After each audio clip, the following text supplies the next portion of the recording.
We are back on the What the Funk podcast. I think this is episode 162. At least that's what I'm going to go with for now. And really excited to have Taylor Richards on this pod. Taylor, your first podcast ever. Yes, it is. You're going to do great. I was really intrigued. We spent about 3 minutes talking at a Dakota Analytics event at Coors Field and realized you're kind of your own bird, right? You're one of you've got a lot of different passions. You've got a really interesting story. And we're going to get into all of that. Summer's officially over. I now officially have a freshman in high school. My daughter is 14 years old and she goes to Centaurus High School. So seems to be going okay so far, but the life of a 14-year-old girl is not something that I'm overly familiar with.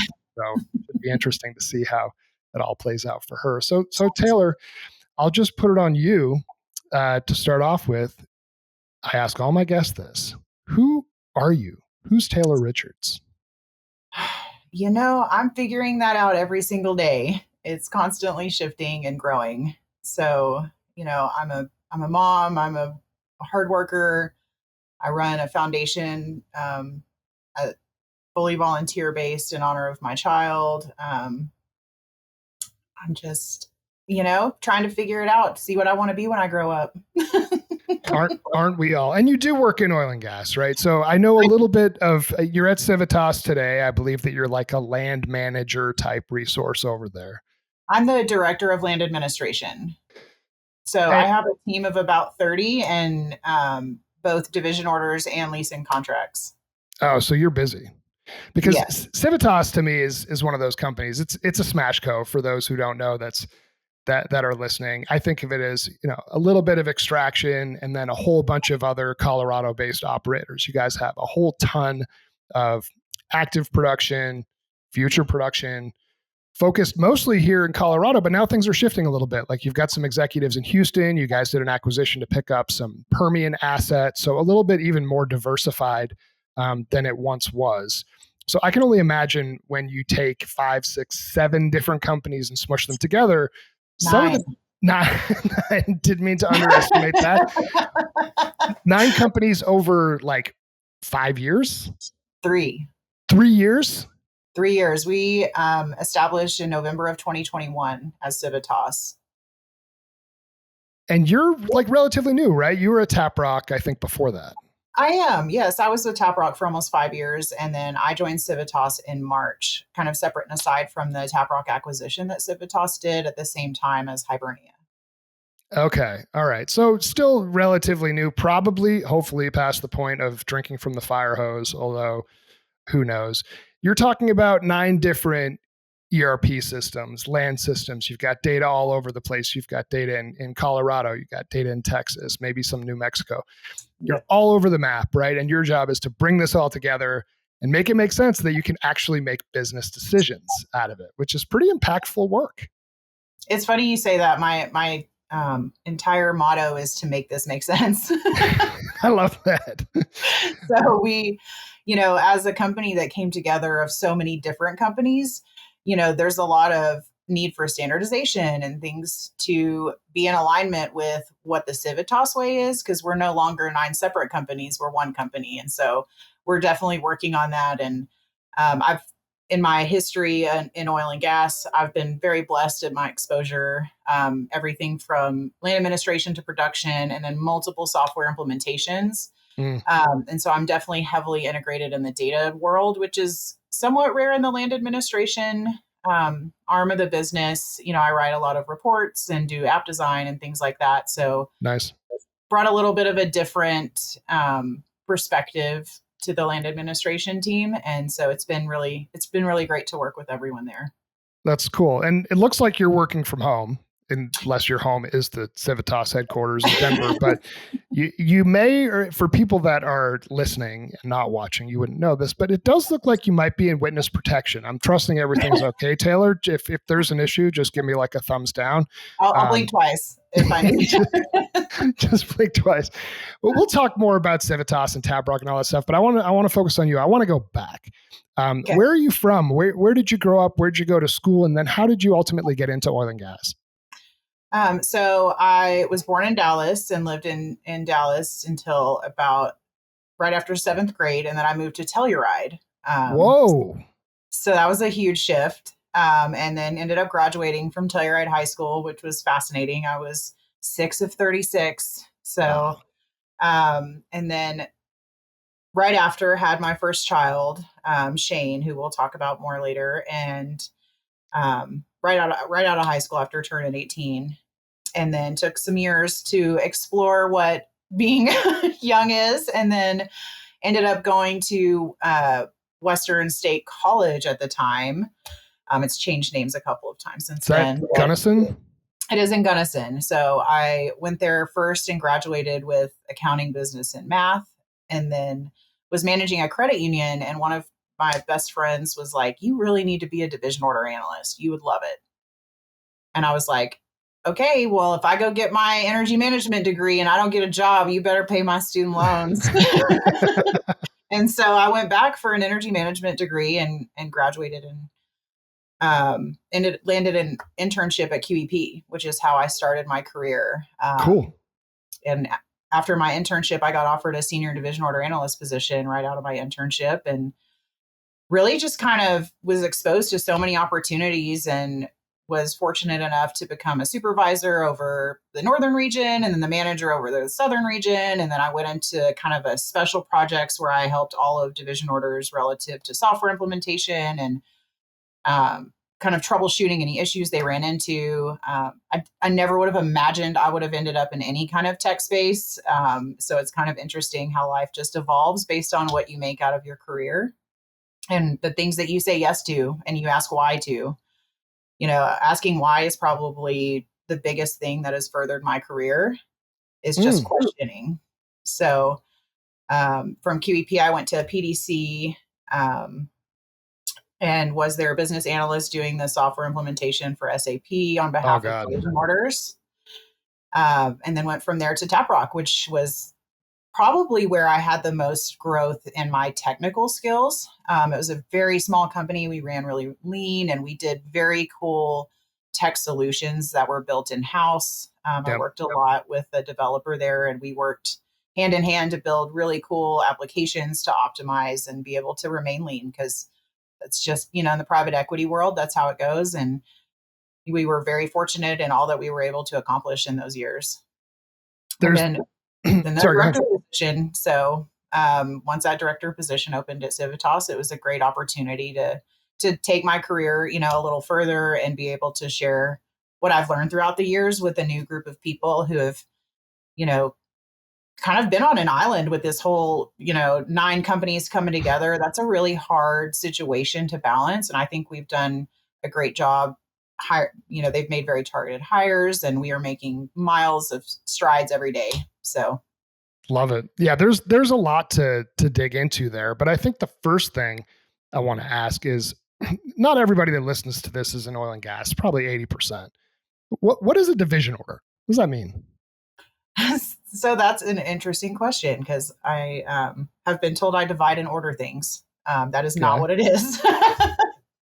So a division order, it's the division of interest relative to a subset of land. And so what that means is who owns the minerals that are being traversed through with a wellbore. So if a wellbore is going through minerals and you know, resources are being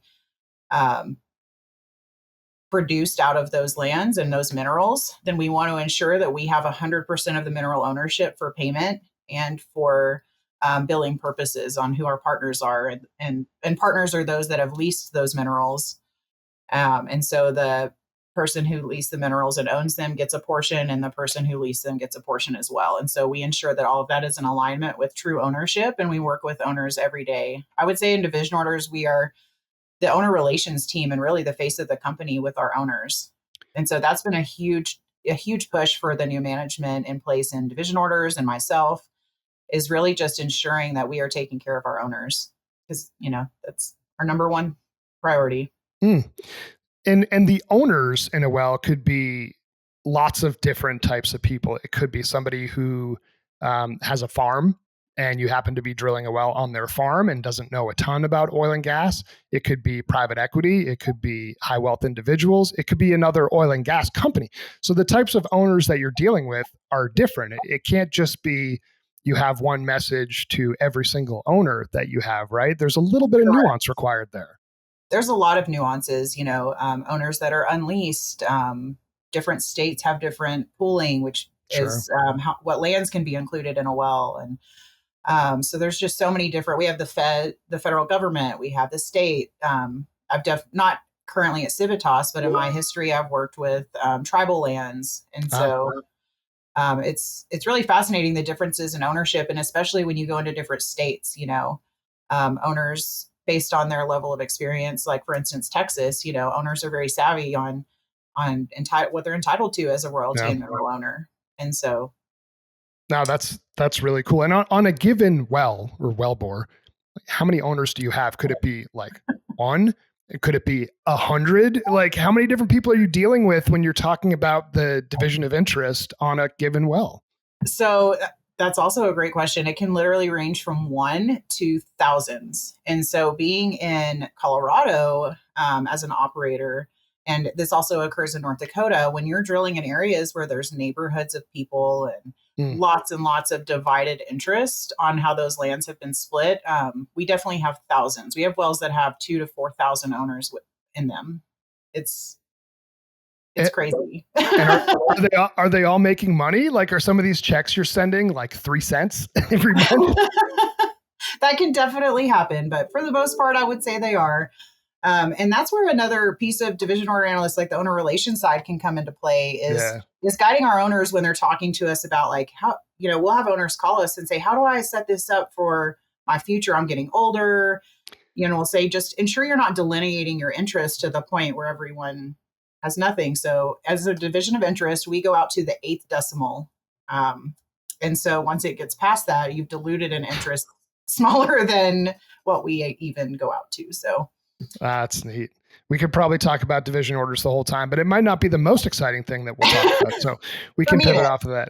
Yeah, for you, I don't want to downplay it, but I love so you grew up in Dallas, right? Big, prestigious American city, and then boom, you moved to Telluride. Why'd you guys move to Telluride? Was it like work related for your family? How did you end up going to high school in Telluride when you grew up in Dallas? So my stepfather, we were very blessed, and there was an opportunity for a house that him and his brother owned in Telluride to move up there. And my mom and him owned their own company. And so they could kind of run it from wherever. And so decided to move to Telluride and have the base there. He always wanted to be in the mountains, and being in the 8th grade, I was like, what are you doing to me? Yeah. You're taking me away from all the people and all my friends. And now you've got a pool of 35 other kids to be friends with. Yes, it was definitely a transition for sure. But looking back, I feel so blessed to have experienced it, because Telluride is one of the most beautiful places. It's incredible. And one of my mentors, actually, he's from Canada, but he worked in Houston for quite a while. And when he kind of decided to do his own thing, he's like, well, I don't want to live in Houston. My wife wants to live in Telluride, so I'll just go live in Telluride, and loved it, right? And I think he's even said the nice thing about Telluride too is so many people in oil and gas vacation in Telluride, so it's easy for him to have meetings around oil and gas tech at coffee shops in Telluride, sometimes easier than having to go to Houston or Dallas. Oh, that's fantastic. I actually didn't know that, but it makes sense. I mean, it's definitely a destination spot. That's beautiful. Yeah. And that Montrose Airport is something else for sure. Yes, it is. So is the Telluride Airport. I didn't even know. I would assume that that's like a different level, but. So you fly in and it's a cliff and you land right on the cliff. It's not scary at all. No. Sounds super chill. So you go to high school in Telluride, and you have, if I'm getting this right, you had a son at 18 years old. I did. I had him. I got pregnant right out of high school and had a son at 18. And yep. So life 2004. life comes at you fast. When I was 18, I was not in a position to raise a child, that's for sure. How did you do it? Did you have support with you? Like, how did you raise a kid when you were 18 years old? I've said frequently, it's amazing what humans are capable of when you feel like you have no other option. Yeah. It definitely kicked me forward in life, and I just made it work. There was a lot of hard decisions and hard moments in all of that. I was definitely in areas where I wasn't always surrounded by family, which made it harder, and was a single parent for a large portion of my oldest son's life. And so it was definitely hard, but I worked a ton of jobs. I put all of my energy into, when minimum wage is $5.15 an hour, it's, you have to get a few jobs to take care of things. Yeah. And it's funny, by the time I got my internship at QEP, I had to quit 6 jobs to take the internship in Denver. Because living in Gunnison was so, you had to do what you had to do to survive. So, well, good for you. This is definitely a story in perseverance. Let's talk about Shane a little bit. So you have your son, and you're 18 years old, and you're trying to figure out the world, and you're bringing a child into the world as well. You're also trying to establish and develop a career. Tell me about your son a little bit, and let's talk about his foundation as well. So Shane grew up with me. I was so young when I had him that he really did grow up with me, and he's just so amazing. He was an artist, and one of those kids that my friends would talk to and be like, "I'm so sorry, I forgot I was talking to a child." Totally. Because he could just articulate things so well, and you kind of just forgot you were speaking to a 12 or 13-year-old. And then, he definitely had mental health struggles throughout his life. He was the child that always befriended all of those that didn't have friends, and really brought people forward. But I feel like in that he was kind of neglecting his own mental health. Sure. And so in 8th grade, in February of 2018, he took his life. And that definitely changed everything. It changed who I am at my core. It changed who I am in a better way, which is complicated and confusing. And so as a result of that, when you have a loss so impactful to your life that is never going to go away, I feel like the immediate reaction is to want to do something. You want to do something tangible. You want to make a difference. And so, suicide awareness and prevention, there's a ton of resources out there for that. And it felt pretty intangible to me, to be perfectly honest. And so I thought about Shane and who he was. And, he struggled in school, not because he wasn't smart enough. It was just, he was very artistic, and his focus was in other places. And so I remember putting him in this 6-week tutoring program that really changed everything for him.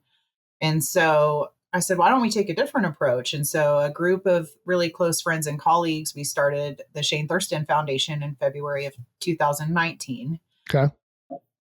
With the goal of promoting positive mental health through providing access to educational programs. And so we were really trying to take more of a systemic approach to mental health and say, if they have a strong educational foundation, or if they're really getting to be involved in art and music and have those outlets for themselves, then the coping strategies and being able to cope with harder situations becomes easier if you feel really confident in other areas of your life.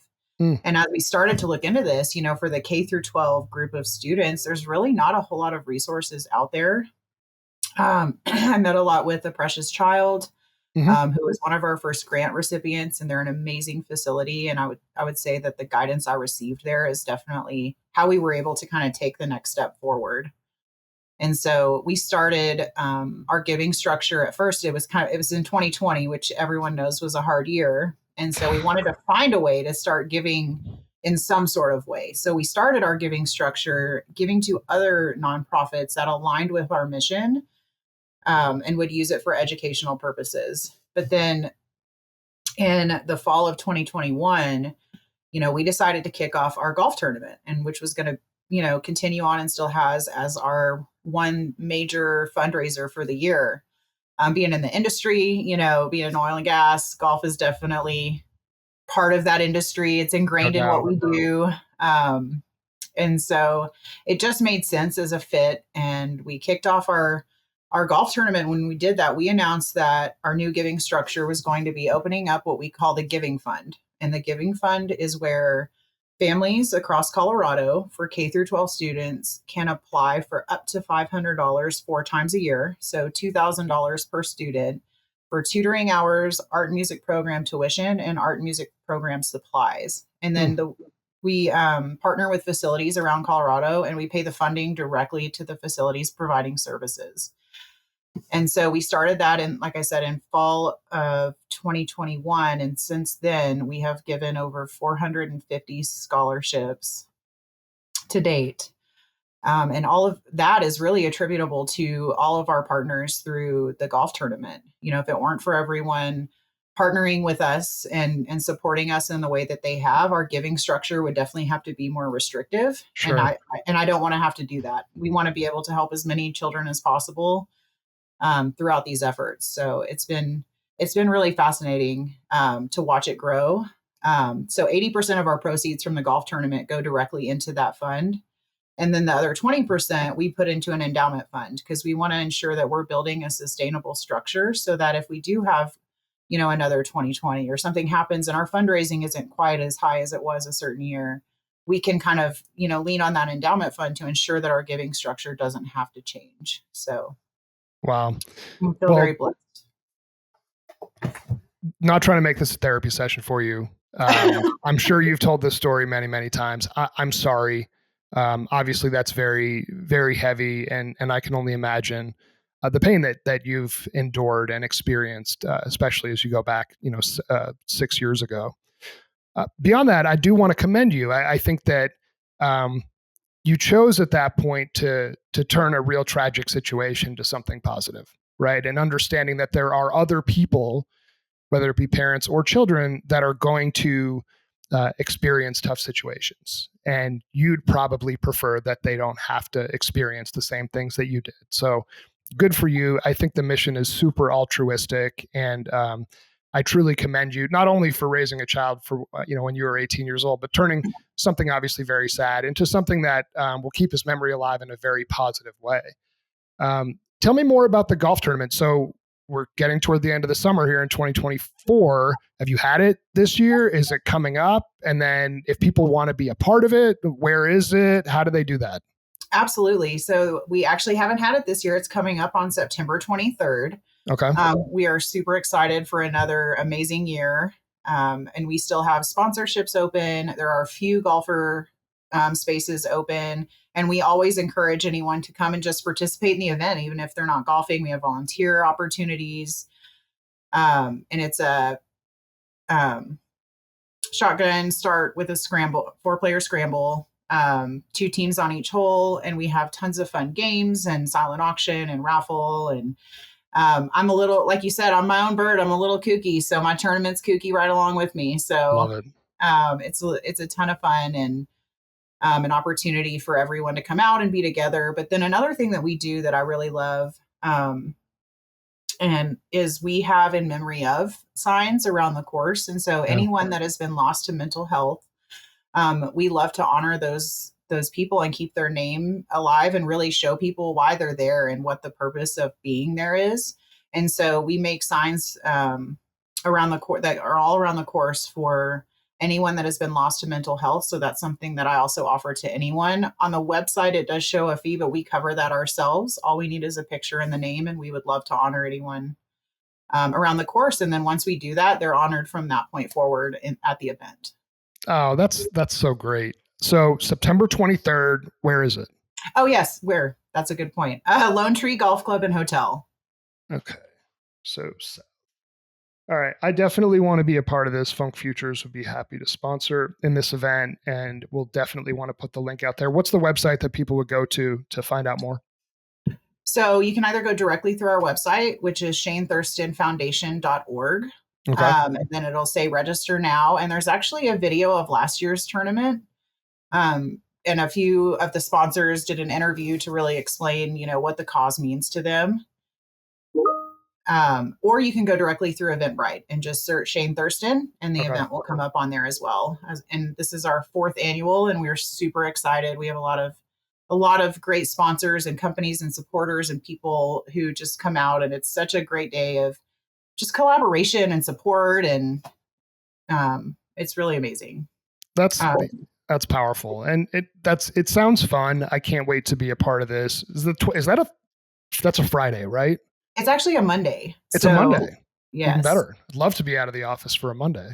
So Uh, I learned my lesson. The first year was on a Sunday, and I heard it's a lot easier to take a day off for charity on than it is from the family. So yeah, nah, the weekend, I mean, I've got 3 kids and the weekends are precious, right? I think especially coming out absolutely. of summer where we had all this time together, which was amazing. And yesterday, actually, I felt like my mental health suffered a little bit because it was the first day, I work from home, and it was the Mhm. first day that nobody was here. It was just me. And, I've got a daughter in high school, daughter in 7th grade, a son in 1st grade, and my wife works in an office in Boulder. And it was like, you'd think I was kind of looking forward to this day, not going to lie, like, okay, Right. finally quiet. And then I'm here and I'm like, wow, I'm like kind of lonely. It's like sort of nice when somebody asks me to like get them food or take them to Walmart or something that I'll inevitably say no to, like Right. take them to the pool. And it's like, can you take me to Lowe's? Or I'm sorry, Kohl's. Can you take me to Kohl's? I'm like, right now? Like I'm literally on a call. Don't you hear that I'm like doing a podcast at this very moment? And I'm just like, Dad, such a dork. But it was sad. Like it hit me yesterday in a way that was like, I guess that's it. Like that summer's over, right? And it's over early here. I'm from New England. You can see kind of all this stuff behind me. We didn't go back to school until like September 5th, right? So you get out of school later in June, and then your summers went a little bit later, and you could kind of see like Labor Day hits, and you start to get a little bit bummed out, but you go back to school. It feels like it's still summer right now, but it's over. My kids are in school. They're sitting in a classroom right now. I know it's crazy how fast it goes by too. It's Especially starting the new position at Civitas, that's made time pass really fast. I bet. In a great way. I mean, it's just, it's a lot when you jump in, and I'm definitely a feet first, run in every direction I can, and kind of person. So you definitely like to stay busy, and I can only imagine what it's like running a foundation, because you're probably getting inquiries too, where people that want to be a part of this event or donate, and like you're a mom, you're also a worker who's managing 30 people. How do you manage your time? um, sleep is the only thing you can kind of cut down on. I'm not going to do that. I need that. I feel like I'm the person that I thrive on staying busy. A lot of that does come from after Shane's loss. There is some semblance of wanting to keep your mind occupied so that you don't kind of go down a dark path. It's something I struggle with every day. My mental health has definitely changed. Yeah. But in a way that I know better what my boundaries are and what my limitations are and when to really put that in place. And so I wouldn't say I always do great at balancing my time, and my friends would probably agree with that. But I have an amazing support system. I'm surrounded by people. Like my board of directors is some of the closest people to me who have been there through all of it. Yeah. We do have applications coming in all the time. My sister is the one that kind of wrangles all of that, and then I work with a lot of the sponsors, and there's another volunteer lead. So it's really all the people around me, the team that I have at work. It's really all of us and the collaboration and working together that makes me able to balance my time Yeah. that I'm not great at. I know that I have kids. I have my husband who's an amazing support for me. That sometimes he probably gets left over me. I hear that. I think that's actually an important point. And on the subject of mental health, like I have seen an evolution there. I'm a little bit older than you, but even going back to like the late 90s, when I first realized that I struggled a little bit, whether it be my own fault or I'd like to just blame my parents because they both have anxiety and depression, but we're all our own individual. And I'll never forget going to meet with a doctor in 1999 and him saying, he just basically kind of interviewed me. He's like, "You're depressed." I'm like, "No, that's for like people who are weak. Like, I'm tough. What do you mean? I played football." And he's like, "I'm going to put you on Zoloft, right? And we're going to see how this treats you." And it's like my whole world opened up. A few weeks later, it was tough, like initially getting on a new medication, but a few weeks later, it's sort of like my baseline of happiness just rose. And there's been points throughout my adult life where I've gotten off of the medication and I feel like it drops. Right. Mm-hmm. So for me, and I'm not advocating that everybody should be on Zoloft or Prozac or something like that, but I'm so thankful that I was diagnosed with this at a young enough age where I was able to do something about it, and I think that was a big deal. That's a big deal, especially in that time. I feel like we're finally in a place as a society where mental health is being more acknowledged, more validated, because I think a lot of what was happening is it was kind of invalidated when we were younger. And so I'm really happy for you that it was diagnosed so early, because it was I feel like it was more of a controversial topic when I was younger, which I don't understand why, because it's humanity. I mean, we're humans with feelings, and it's complicated, and when you get humans with other humans, when you personalities together, it's a lot. I mean, it's hard. And I think something. Go ahead. Go ahead. I was gonna say, I have a kid in middle school who just started 6th grade, and man, I just remember I'm like, oh, middle school's the worst. Harder for girls too, I think. Like for me, it was, I mean, obviously there's puberty and there's changes and social stuff, but seeing it through the lens of girls, it's so much different. You know what I mean? They're nasty to each other sometimes. And then social media brings this whole new element into it.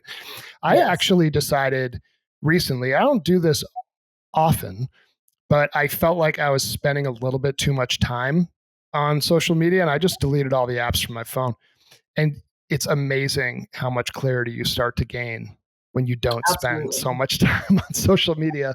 LinkedIn's tough because a lot of my business is generated and runs through LinkedIn, and I post this podcast when we release it every week. So I don't fully get away from that. And also it's just not quite as exciting or controversial as, Twitter and Instagram and even Facebook with all the political bullshit that exists there. But it really has been eye-opening to me when I'm like, wow, like I spend so much time on these apps. You forget I'm so busy. I'll always, I'm running multiple businesses and I got a bunch of clients with Funk Futures, but how much time am I wasting by being on social media that I'm not even keeping track of? And then how much is that deteriorating my mental health? Absolutely. Absolutely. I was actually going to mention social media because it totally shifted the societal dynamic. I mean, and how people interact, the things that people are willing to say behind a keyboard that they wouldn't say in person, which has only exacerbated, I feel like, mental health within the youth. Yep. And so that's been something really strong in my household based on my experiences, is that, social media is something that I restrict from my kids, because I did not from Shane. And I do feel like it played a part in his mental health.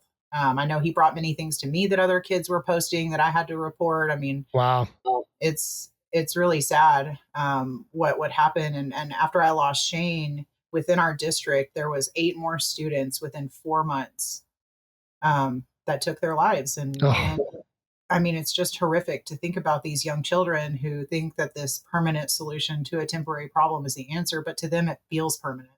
Yeah. And so I think remembering as parents, it's hard to remember that they don't have the same cognitive processing that we do. And because of that, we need to be more mindful about how their life really does feel permanent, and that is real to them. And so I've definitely learned a lot through things that I wish I didn't learn the way that I did, but I definitely try to share that with others. It's just, if I can help anyone, I'm here. I love that. We don't have the answers, though.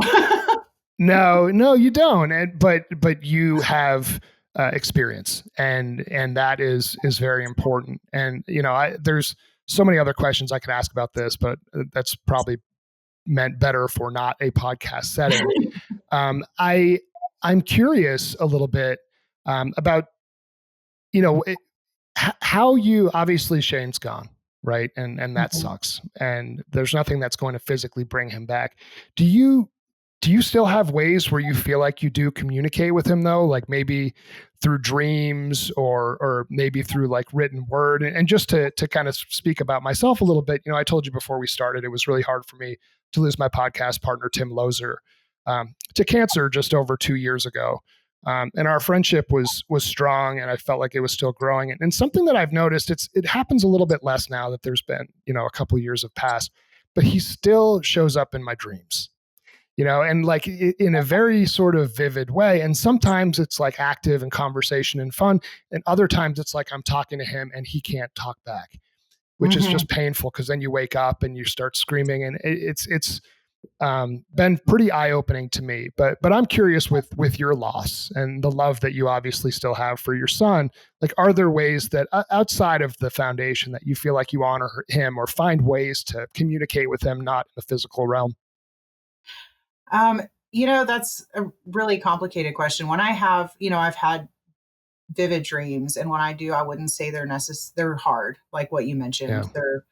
It's something I can't control, and he can't communicate back. And so that's always been really hard for me is the dreaming side of things. yeah, One thing I do find is I find myself drawn to certain things, like certain songs or certain art, where yeah, I feel like he's just pulling me to it. yeah. And honestly, the other thing that seems, to some, it may seem silly, but I feel like he's also guided me through my career. And I've made some really hard decisions since he passed that I don't know that I would have had the strength or even the thought to do that for myself before. And so I feel Yes. like, I went to PDC, and that's where I met my current husband and feel so blessed for. And I'm like, I swear he guided me there to meet him and then moved me to Tap Rock to get the experience I needed to then grow my career. And Yeah. I just feel like he's been like my guiding light through things that gave me inner strength I didn't know I had, honestly. So, That's spectacular. And you mentioned like he was a creative type, right? So whether it be music or art, naturally there would be some synergies there. And I think that's super cool. Like in the case of Tim, right? He went to Texas A&M. No one's ever going to be able to say Texas A&M or mention the Aggies, or a game comes on where I won't think about him right away, right? And you start to have these hardwired connections about something that, while they're sad, I do think that it also occasionally brings a little bit of happiness, right? You come to peace, and humans, I think, just generally speaking, um, are amazing beings. Like we're trained to move on, right? And sometimes you don't want to move on, and that's hard. But I think that we're all sort of blessed with the ability to reflect and find strength in things, even very difficult things. So I truly commend you, not only for coming on and sharing your story, but turning it into a foundation that can then be positive for other people. Um, because the last thing you'd want is somebody to feel the pain that you experienced 6 years ago. absolutely. And what's really interesting and fascinating to me is once we started the foundation and started partnering with these different facilities, another kind of um, unknown benefit that came from that was I started meeting with these facilities, and it was, retired teachers or teachers who had left the school system who, felt there was a break there and they wanted to help these students. And so when we went into these facilities, they were like, we um, fund these kids out of our own pockets because we don't want to deny them the opportunity to learn.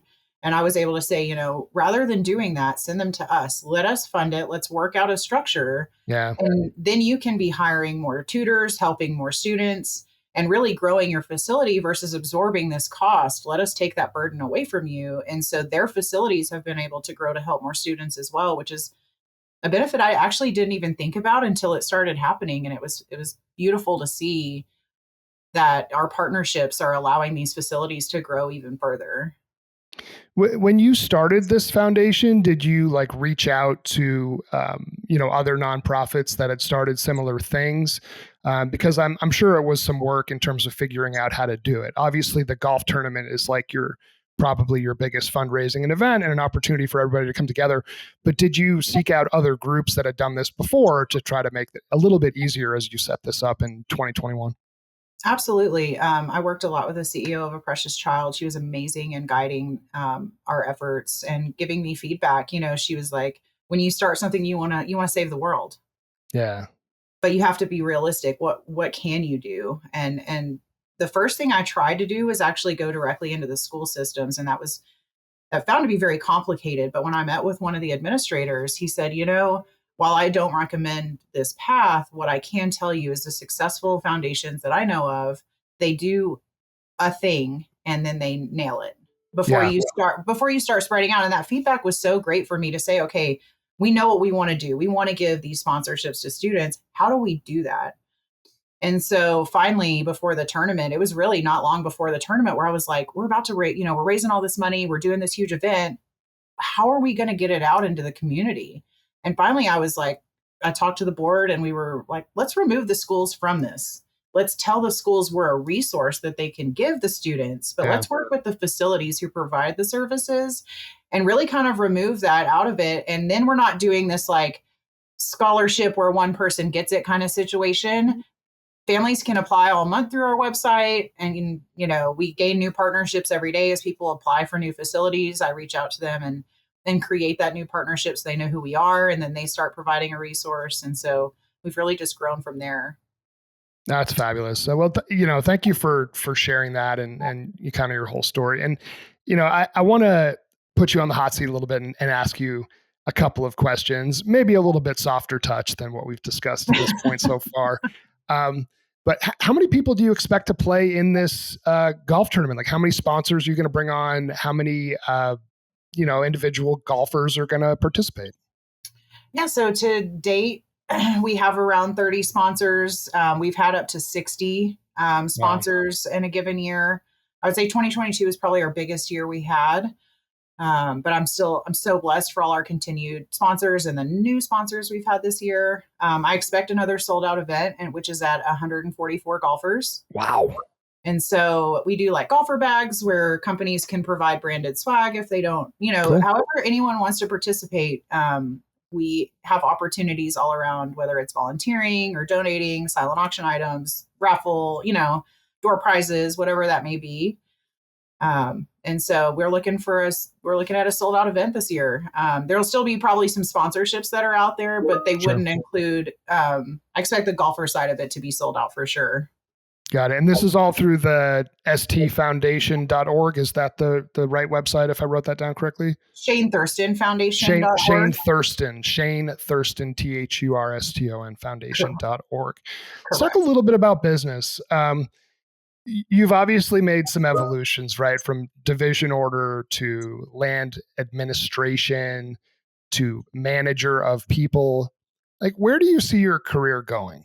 Do you view this as like, I want to be a vice president of land? Do you like the data stuff where it's like a data and analytics type of role where you're bringing reports and data to people? Is it staying at operators? Is it looking at working at a consulting firm? Like, you've got kind of a variety of different skills. Where do you see your career going if you were to plan it out a little bit? That is a hot seat question. You weren't lying.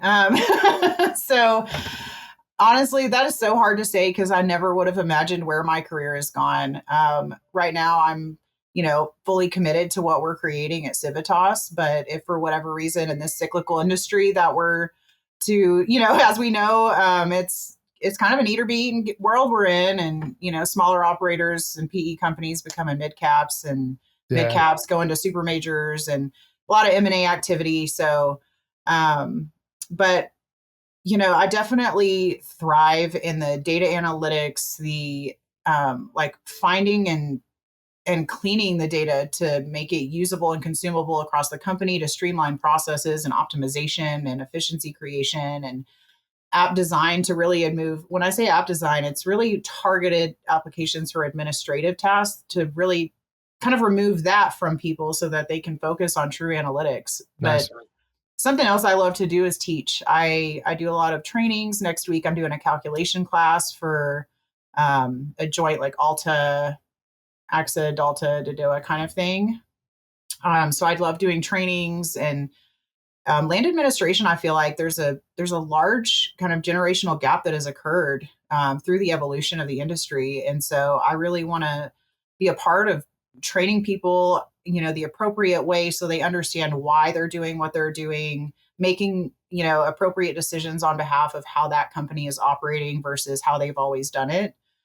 And so it's hard to say where I would go, but it feels like one day I'll end up consulting because I love to help people make things better. So yeah, and right now you're living in a bit of chaos, right? Because you're talking about 9 companies coming together and making sense of everything, which is sort of the life of a consultant, because the reason you're being brought into a number of different organizations is to sift through the chaos, right? yeah, But I think that's what you're doing now. I'm sure you'll have a great run at Civitas and um, moving that organization forward from both a data perspective as well as like a usability of tools perspective. Because I think I'm in oil and gas tech, and for me it's when I'm approaching somebody like you, or I'm approaching somebody that's in the oil and gas industry, I try to be mindful of you're being approached by vendors all the time, and a lot of these things sound the same. So how do you figure out which of these solutions will be beneficial to you and your organization? So having some level of empathy for the person that you're speaking with, I think is really important in the tech space, especially with the rash of technologies that have come out in the past like 10 years, right? So absolutely. do you touch the AI space at all, or is that like a little bit outside of your purview? So it's just now becoming more of a thing in my career, to be perfectly honest. So, Thought Trace, which isn't full AI, but has some AI functionality within it, It's like for the OCR, a little bit of AI. Yeah. little bit of AI. So we use that for sure within our organization, but there's definitely been a lot of conversation about how we can use AI within our industry, not just within our organization to optimize what we're doing. Totally. And a lot of, while I see us headed in that direction, we also need to standardize what we're doing currently before we can effectively use tools. And so that's been a huge push for me, is standardization within the data, because when you when all the data was merged together, I don't know that there was necessarily, there's a huge data mapping exercise that needs to occur to properly merge that, but there wasn't time, there wasn't the resources.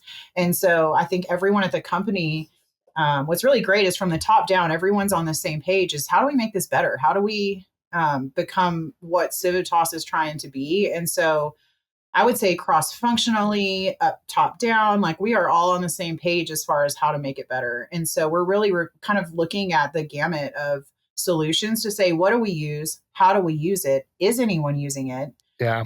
And is there something better out there? And let's look at that and see what makes sense for us, and how do we move us into the next stage of what we are as a company? I love that answer. And I think that data management in oil and gas to me is so fascinating, because yes, you can look back and put in processes and standardize data that's historical. But the nature of oil and gas is you have more data coming in all the time. So how do you then keep up with the new data that's coming in? It's not like you just stop drilling, right? Your stock would go to nothing. So right. Kind of fascinating stuff.